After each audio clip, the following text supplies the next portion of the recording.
এই যে যারা নিজেদের বাড়িতে বসে বসে সেই মিড ডে মিল নিয়ে প্রতিবাদ করেছিলে, দেখো এই দৃশ্যটা একবার দেখো।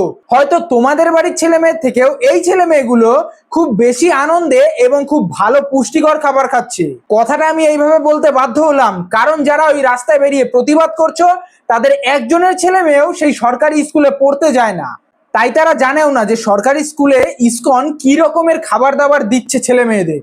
এই নিচের ভিডিওটা তোমরা দেখলেই বুঝতে পারবে। আজকে শনিবার এবং যেই অনুযায়ী দেওয়ার কথা ছিল খিচুড়ি, তার সাথে পাঁপড় অথবা মিষ্টি, দেখো ছেলে মেয়েদের কি সুন্দর খাবারগুলো দেওয়া হচ্ছে।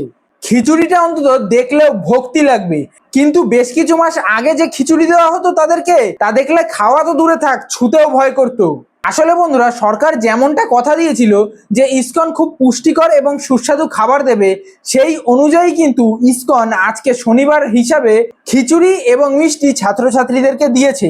এবং বাচ্চাগুলোর মুখের দিকে তোমরা যদি একবার খুব ভালো করে দেখো তাহলে বুঝতে পারবে যে এই খাবারটা পেয়ে তারা কতটা খুশি। তাদেরও হয়তো ওই সপ্তাহে একদিন করে পচা পচা ডিম আর বাকি দিনগুলো জলের মতো ঝোল খেতে খেতে জিভ হয়তো পচে গিয়েছিল। ওই বাচ্চাগুলো এখন ভাবছে যে ভগবান রক্ষা করেছে এবার আমাদের। তাই বলছি বন্ধুরা, তোমরা সোশ্যাল মিডিয়াতে যাদের ওই প্রতিবাদ বা আন্দোলন দেখছো তাদের একজনের ছেলে মেয়েও কেউ সরকারি স্কুলে পড়ে না, সবার ছেলে মেয়ে প্রাইভেট স্কুলে পড়ে বলেই তারা ওই প্রতিবাদ বা আন্দোলনটা করতে পারছে। তো সেই সমস্ত আন্দোলনকারীদেরকেই বলবো, হিংসা নয়, যদি পাশে থাকতে পারো তাহলে থাকো, নয়তো এইরকম 2 টাকার আন্দোলন রাস্তায় দেখিয়ে লাভ নেই। যাই হোক বন্ধুরা, জয় শ্রীরাম। ভিডিওটা কিন্তু প্রত্যেকে শেয়ার করে দিয়ে যেও, যাতে প্রতিটা মানুষ এই ভিডিওটা খুব ভালো করে দেখতে পারে।